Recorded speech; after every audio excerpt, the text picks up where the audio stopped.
wasallam. Hadirin, telah banyak kita dengarkan bagaimana kemuliaan Nabi Muhammad sallallahu alaihi wasallam.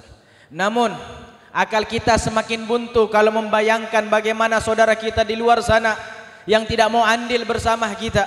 Ada kalanya hati ini memang acuh tak acuh. Hati ini kadang-kala berkata, sudahlah cukup, mereka punya dalil, bersama dalil mereka berharap selamat.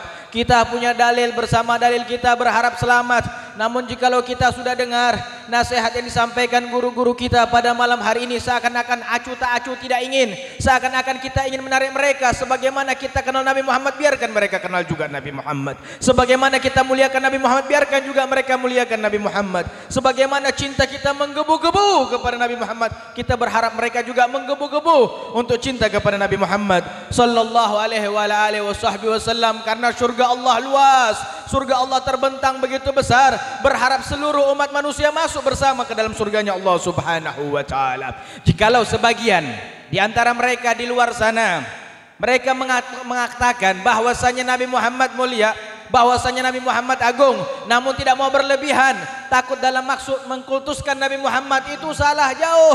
Dalilnya sudah jelas. Bahkan berapa banyak dalil tentang peringatan menyambut kelahiran Nabi Muhammad sallallahu alaihi wasallam dari hadis-hadis yang sahih, yang riwayatnya mutawatir, bersambung langsung dengan riwayat ahli hadis dan sahabat menyaksikan cukup banyak. Salah satu di antara hadis tentang bagaimana Nabi Muhammad memuliakan kelahirannya sendiri. Bagaimana Nabi Muhammad memuliakan kelahiran sendiri. Ketika Nabi Muhammad ditanya oleh sahabat, "Shaum yaumul Isnin," ya Rasulullah, puasa hari Senin. Tentu makna sahabat bertanya ini ingin jawaban seperti jawaban yang dilakukan oleh para ulama. Puasa hari Senin, rezekinya lancar. Puasa hari Senin, wafatnya husnul khotimah. Puasa hari Senin, dadahnya semakin lapang. Puasa hari Senin menciptakan ketenangan. Kita mengharapkan ganjaran semacam itu. Sahabat pun juga bertanya, mengharapkan hal semacam itu. Ya Rasulullah, puasa hari Senin yang engkau lakukan. Rasulullah mendengarkan pertanyaan tersebut, Rasulullah langsung menjawab, "Dzakal yaum wulidtu fih wa ni'mas shaumu fih." Hari itu aku dilahirkan dan senikmat-nikmatnya puasa adalah hari kelahiranku. Nabi ditanya tentang ibadah, namun jawaban beliau tentang kelahiran. Nabi Muhammad ditanya tentang ibadah, namun yang jawab adalah tentang kelahiran beliau. Nasihat dari Nabi Muhammad bahwasanya beliau lebih kenal dirinya. Kita yang hadir ini kenal Nabi Muhammad sedikit, masuk kategori pas aja enggak? Masuk kategori pas untuk kenal Nabi Muhammad tidak? Kurang kita untuk kenal Nabi Muhammad. Berapa banyak lembaran kitab hadis tentang biografi riwayat hidup Nabi Muhammad, tidak ada yang hafal, tidak ada yang ingat. Bahkan ada di antara kita, istri Rasulullah berapa tidak tahu, anak Rasulullah berapa tidak tahu, saudara-saudara daripada ayah Rasulullah berapa tidak tahu. Namun bersamaan ketidaktahuan itu kita telah berusaha untuk memuliakan beliau. Perkenalan kita yang pas-pas saja membangkitkan cinta kita untuk memuliakan beliau. Bagaimana jati diri beliau yang beliau lebih kenal dengan dirinya? Beliau lebih mengenal dirinya, maka beliau lebih bersyukur tentang kelahirannya. Maka beliau lebih mengagungkan kelahirannya. Dalam sebuah riwayat Al-Imam Al-Baihaqi, bahwasanya Rasulullah telah diakikahkan oleh kakeknya Abdul Muttalib. Namun ketika beliau diangkat menjadi seorang nabi, beliau mengakikahkan kembali kelahirannya. Ditanya mengapa? Beliau lebih tahu siapa beliau. Beliau lebih bersyukur tentang kelahirannya. Beliau lebih hebat menyambut dengan kelahirannya. Hal semacam ini sudah mulai dilupakan. Hal semacam ini sudah mulai dihilangkan. Berharap hati yang tertutup di sana Allah bukakan. Mudah-mudahan keras kepala kepada diri seluruh umat Nabi Muhammad Allah lembutkan. Amin ya rabbal alamin. Bahkan kami dari kecil, ayah-ayah kami sudah menceritakan kepada kami. Mudah-mudahan orang tua dan para datuk-datuk habaib Allah muliakan mereka semuanya. Di rumah-rumah Baitun Nubuwah, Baitun Nubuwah was-sa'adah was-siyadah, rumah kenabian penuh dengan cahaya, penuh dengan Al-Quran, didikan mereka didikan yang mulia. Kami dari kecil, ayah-ayah kami sudah menceritakan kepada Nabi, kepada kami tentang Nabi Muhammad. Salah satu cerita dari ayah kami yang tidak bisa kami lupakan, ketika kami masih berumur SD, ayah kami sudah suka mengutarakan Nabi Muhammad lahir di tahun gajah. Nabi Muhammad lahir bertepatan api Persia dipadamkan. Kadangkala kakek kami Said Ali bin Ahmad Al-Hamid pernah menjelaskan Nabi Muhammad lahir bertepatan patung-patung di Jazirah Arab ditumbangkan. Ketika cerita, kami belum kenal itu ilmu. Ketika mendapatkan didikan dari ayah-ayah kami belum mendapatkan itu ilmu. Namun setelah berangkat duduk di pondok pesantren, mengkaji ilmu, setelah semakin terang bahwasanya menyambut kelahiran Nabi Muhammad betul, bukan hanya makhluk, bahkan penciptanya menyambut Nabi Muhammad sallallahu alaihi wasallam. Allah menyambut kelahiran beliau. Allah memuliakan Nabi Muhammad bukan daripada masa rohnya saja, bukan dari masa nurnya saja, bukan hanya ketika menjadi nabi. Di malam-malam kelahiran Nabi Muhammad Allah menyambutnya, Allah memuliakannya, Allah mengagungkannya, sebagaimana termaktub daripada nasihat Al-Imam As-Suyuti di dalam kitabnya Durarul Hisan. Syekh Yusuf bin Ismail An-Nabhani mengungkapkan tabir-tabir yang tertutup, di antaranya api Persia.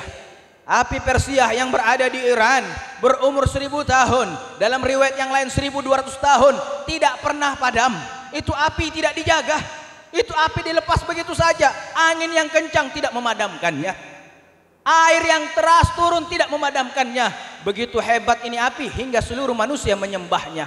Namun ba'dal isya, setelah salat isya, sebagaimana riwayat sahih Nabi Muhammad lahir gubail al-fajri, sebelum datang waktu fajar. Setelah isya Allah padamkan api Persia, menyambut kelahiran Nabi Muhammad. Siapa yang padamkan? Allah.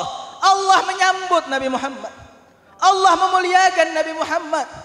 Bahkan tidak hanya itu, cerita kakek kami tentang patung-patung dirobohkan diungkap oleh Imam As-Suyuti, bahwasanya seluruh patung-patung yang berada di Jazirah Arab, bukan hanya di tempat-tempat yang disembah, bukan hanya di tempat-tempat ibadah penyembah patung, di rumah-rumah mereka, seluruh patung di Jazirah Arab Allah tumbangkan dari tempatnya.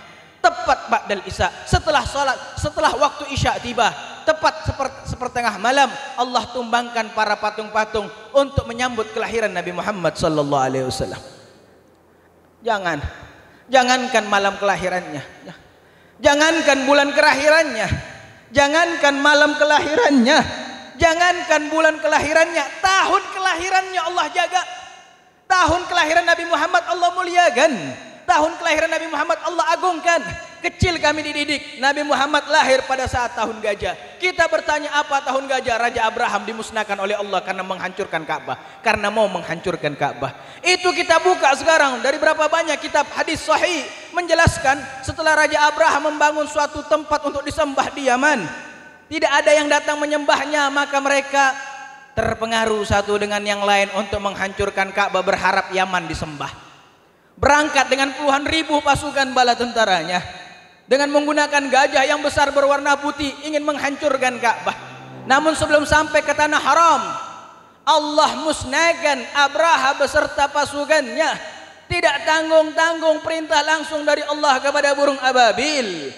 Diperintahkan untuk mengambil 3 butir batu dari neraka jahanam, diletakkan 1 di paruhnya, 2 di kakinya, dan setiap batu tersebut telah memiliki nama orang yang akan dibunuh, telah memiliki nama orang yang akan dimusnahkan, telah memiliki nama orang yang akan dibinasakan.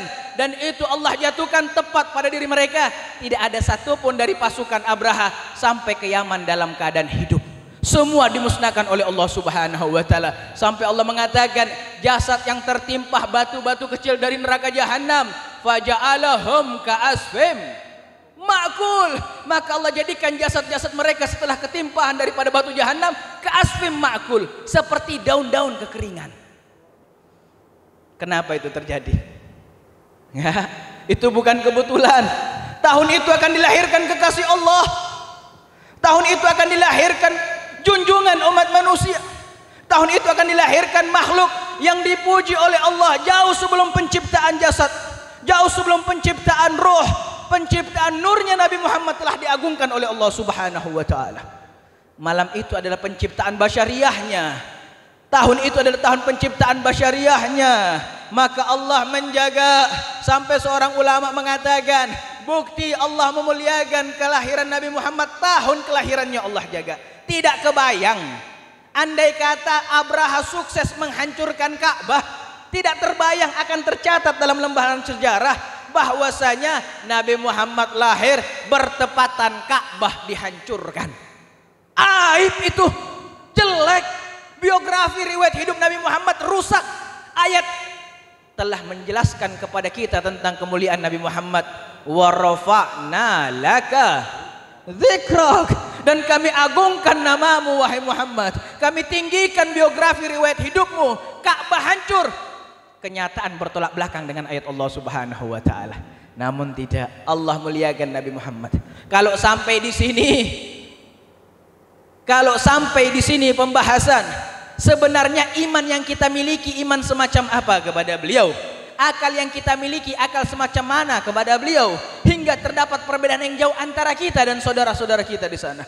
Maka dari itu ayo kita tampakkan kepada mereka, bawa dengan dalil-dalil yang sahih, bawa dengan dalil-dalil yang kuat. Walhamdulillah sampai saat ini terus nasihat demi nasihat, di antaranya guru-guru mulia kami selalu menasihati kami, la tagum da'wa ilallah illa bisanadin sahih. Jangan sekali-sekali menyampaikan hadis Nabi Muhammad ketika terjadi pertengahan perbedaan pendapat di antara umat kecuali hadis-hadis yang sahih. Ambillah daripada Al-Quran dengan tafsir-tafsir yang diakui oleh semua madhab. Berharap mereka semuanya mau menerima. Namun apalah daya, kalau sudah percaya tidak butuh dalil. Tapi kalau sudah tidak percaya, berapa banyak dalil tidak akan berguna. Besar harapan tidak akan ada yang bisa merubah kita dan dia yang di sana kecuali kekuasaan Allah Subhanahu wa taala dan kecuali dengan kecintaan yang besar kepada Nabi Muhammad sallallahu alaihi wasallam. Berharap kita semuanya mari mengajak, mari menyebar keindahan Nabi Muhammad sallallahu alaihi wasallam, dan semakin fokus jadikan perayaan kelahiran Nabi Muhammad a'zamul idan indallah. Jadikan perayaan kelahiran Nabi Muhammad adalah perayaan terbesar, teragung di sisi Allah Subhanahu wa taala, mengalahkan semua perayaan yang pernah ada di alam semesta ini. Karena itulah perayaan terbesar. Sebagaimana kita dengarkan tadi bahwasanya nikmat terbesar ketika Nabi Daud bertanya adalah Nabi Muhammad sallallahu alaihi wasallam, dan beliaulah yang mengatakan ana nikmatul muhda, ana nikmatul muhda, aku adalah nikmat yang dihadiahkan oleh Allah. Maka perayaan kelahiran Nabi Muhammad adalah kegiatan yang sangat indah. Mudah-mudahan Allah membuka akal untuk menerima dalil ini. Mudah-mudahan Allah membuka akal untuk menerima pemahaman ini dan jadikan kita orang-orang yang semakin menuju kepada Allah melalui wasilah Nabi Muhammad sallallahu alaihi wa ala alihi wa sahbihi wasallam. Wa sallallahu ala sayyidina Muhammadin wa ala alihi wa sahbihi wasallam. Walhamdulillahirabbil alamin. Wassalamualaikum warahmatullahi wabarakatuh.